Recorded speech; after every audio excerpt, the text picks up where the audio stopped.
WhatsApp guys, আশা করি সবাই ভালো আছেন। তো আজকের ভিডিওতে দেখব ট্রিপল টপ চার্ট প্যাটার্ন সম্পর্কে বিস্তারিত সব কিছু। তো এখানে দেখতে পাচ্ছেন প্রাইস যখন উপরে বা নিচে যায় তখন কিন্তু এটা সরাসরি উপরে বা নিচে যেতে পারে না। যখন প্রাইস উপরে যায় তখন এটা higher high, higher low, higher high এরকমভাবে কিন্তু উপরে যায়। ঠিক আছে, এরকম হায়ার হাই আবার হায়ার লো, হায়ার হাই এরকমভাবে কিন্তু উপরে যায়।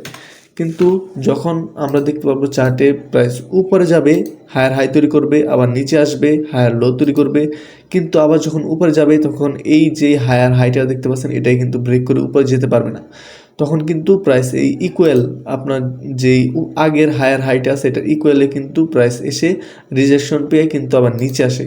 তখন কিন্তু এই প্যাটার্ন কিন্তু আমাদের ডাবল টপ হয়ে গেছে। ঠিক আছে, কিন্তু ডাবল টপ প্যাটার্নে কী হয়, এটাকে কিন্তু ব্রেক করে এই নেকলাইনকে ব্রেক করে নিচে আসে। কিন্তু ট্রিপল টপ প্যাটার্নে কিন্তু এই যেই নেকলাইনটা দেখতে পাচ্ছেন এটাকে ব্রেক করে কিন্তু প্রাইস নিচে আসতে পারে না। আবার কিন্তু এখান থেকে রিজেকশন পেয়ে প্রাইস আবার উপরে চলে যায়। আবার এই উপরে থেকে কিন্তু রিজেকশন পেয়ে প্রাইস আবার নিচে আসে, আবার এখান থেকে কিন্তু নিচে আসে। এই যে নেকলাইনটা দেখতে পাচ্ছেন এটাকে ব্রেক করে কিন্তু প্রাইস নিচে আসে, যার ফলে কিন্তু আমাদের এই প্যাটার্ন ফরমেশন হয়।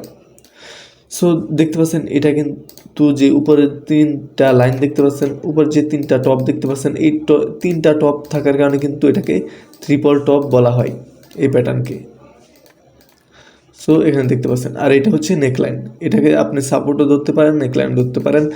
সো আমরা এখন কিছু রিয়েল এক্সাম্পল দেখি, তাহলে কিন্তু আপনি আরও ভালোভাবে বুঝতে পারবেন। এখানে দেখতে পাচ্ছেন প্রাইস যখন নিচে থেকে উপরে উঠে দেখতে পাচ্ছেন উপরে গেছে, এখান থেকে প্রাইস উপরে যাওয়ার পরে কিন্তু এখানে প্রাইস আর কিন্তু উপরে না গিয়ে কিন্তু এখানে যে হায়ার হাইটা তৈরি করছে আবার নিচে আসে, হায়ার লো তৈরি করে। আবার প্রাইস যখন উপরে যায় তখন এই যে হায়ার হাইটা দেখতে পাচ্ছেন এটাকে ব্রেক করে কিন্তু উপরে যেতে পারে না, যার কারণে কিন্তু আবার প্রাইস নিচে আসে।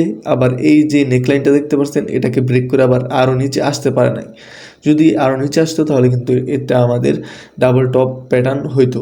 কিন্তু এখান থেকে রিজেকশন পেয়ে কিন্তু প্রাইস আবার উপরে আসে, উপরে আসার পর কিন্তু আবার এখান থেকে রিজেকশন পেয়ে প্রাইস এই নিচে আসে। ঠিক আছে, যার ফলে আমাদের এখানে ট্রিপল টপ প্যাটার্ন ফরমেশন হয়। দেখতে পাচ্ছেন তিনটা টপ এইখানে। কিন্তু আরও একটা জিনিস খেয়াল করলে দেখতে পারবেন যে 3 নাম্বার টপটা আছে এটা কিন্তু এই 2 নাম্বার টপের তুলনায় কিন্তু অনেকটা ছোট।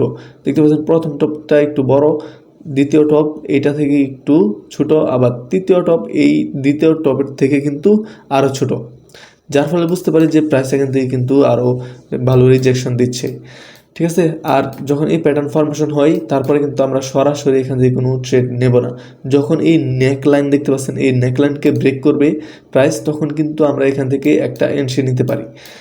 আমরা কিন্তু সবসময় ট্রিপল টপ প্যাটার্ন কিন্তু অবশ্যই বিয়ারিশ সিগন্যাল দেয়, এখান থেকে কিন্তু বিয়ারিশ প্রাইস কিন্তু বিয়ারিশ রিভার্সাল হবে, যার কারণে আমরা শর্ট এন্ট্রি নেব। যখন কিন্তু দেখতে পাচ্ছেন এই যেই এখানে একটা প্যাটার্নে কিন্তু এটাকে ব্রেক করছে, এখানে যে নেকলাইনটা দেখতে পাচ্ছেন এটাই কিন্তু এখনও যখন প্রাইস এখানে ছিল তখন কিন্তু আমরা ট্রেড করব না। যখন এটাকে ব্রেক করবে দেখতে পাচ্ছেন এই একটা রেড ক্যান্ডেলে ব্রেক করছে, তখন আমরা এখান থেকে একটা এন্ট্রি নিতে পারি। আর আমাদের স্টপ লস হবে যখন আমরা এখান থেকে এন্ট্রি নেব, আমাদের স্টপ লস হবে এই প্যাটার্নের একটু উপরে দিতে পারেন এবং টার্গেট হবে 1:2। আবার যখন প্রাইস এখান থেকে আরেকটা মডেল আছে আপনার এন্ট্রি নেওয়ার ক্ষেত্রে, প্রথমটা হলো এখান থেকে যখন নেকলাইন ব্রেক করবে তখন কিন্তু এন্ট্রি নিতে পারেন।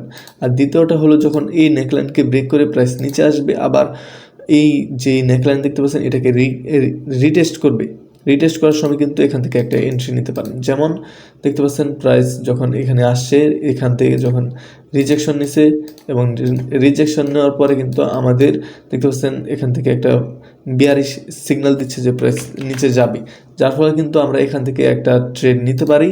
যখন প্রাইস এখানে আসছে তখন কিন্তু এখান থেকে আরও একটা ট্রেড নিতে পারি। দেখতে পাচ্ছেন 1:2 আমাদের কিন্তু টার্গেট হিট। সো আরও একটা এক্সাম্পল দিই, তাহলে কিন্তু আরও ভালোভাবে বুঝতে পারবেন। এখানে দেখতে পাচ্ছেন যে প্রাইস যখন উপরে গেছে এরকমভাবে আগেরটার মতোই কিন্তু তিনটা টপ তৈরি হয়, যার ফলে আমাদের ট্রিপল টপ প্যাটার্ন ফরমেশন হয়।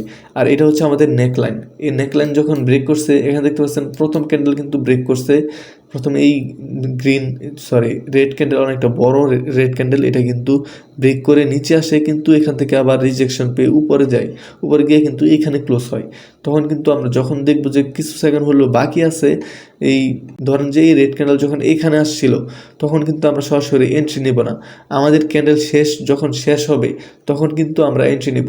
আবার কিন্তু এখান থেকে রিটেস্ট করে, যখন নিচে আসে আবার এখান থেকে রিটেস্ট করে আবার এখানে আসে প্রাইস, তখনও কিন্তু আমরা এন্ট্রি নেব। যখন দেখবো যে এই নেকলাইনের নিচে, এই নেকলাইনটা দেখতে পাচ্ছেন এটা নিচে ব্রেক হয়েছে, তখন কিন্তু আমরা এখান থেকে কিন্তু একটা শর্ট এন্ট্রি নিতে পারি। আমাদের স্টপ লস হবে এই যে রেড ক্যান্ডেলটা আছে এটার উপরে, বা এখানে 50% দিতে পারেন। এই যে 50% আছে এখান থেকে আমি এটার উপরে দেবো, এবং এখান থেকে দেখতে পাচ্ছেন আমাদের টার্গেট কিন্তু hit 1 to 2। So triple top pattern কিন্তু এভাবে কাজ করে। সো আশা করি বুঝতে পারছেন এই প্যাটার্ন কীভাবে কাজ করে। আরেকটা বিষয় আমি এখানে বলি, যখন দেখতে পাচ্ছেন যে এখানে ডাবল টপ প্যাটার্ন ফরমেশন হয়েছে, তখন কিন্তু এখান থেকে সরাসরি এন্ট্রি নেবেন না। আপনারা দেখতে পারেন যে আমার যেই ডাবল টপ প্যাটার্ন নিয়ে ভিডিও আছে ওইখানে বলছি, যখন এই প্যাটার্ন ফরমেশন হবে, এখানে অনেকে মনে করতে পারে যে এটা ডাবল টপ প্যাটার্ন হয়েছে, এখান থেকে এন্ট্রি নিয়ে নেই নিচের দিকে, কিন্তু যদি এখান থেকে এন্ট্রি নেন তাহলে কিন্তু আপনার স্টপ লস হিট হয়ে যাবে। ঠিক আছে, এরকম আপনার স্টপ লস কিন্তু হিট হয়ে যাবে, যার কারণে কিন্তু আপনার সবসময় কিন্তু ক্যান্ডেলের শেষ হওয়ার জন্য কিন্তু অপেক্ষা করবেন। যদি তা না করেন তাহলে কিন্তু আপনার স্টপ লস হিট হতে পারে। সো আজকের ভিডিও এই পর্যন্তই। আশা করি সবাই বুঝতে পারছেন এই প্যাটার্ন কীভাবে কাজ করে। সো আজকের ভিডিও এই পর্যন্তই। সবাই ভালো থাকবেন, সুস্থ থাকবেন। আল্লাহ হাফেজ।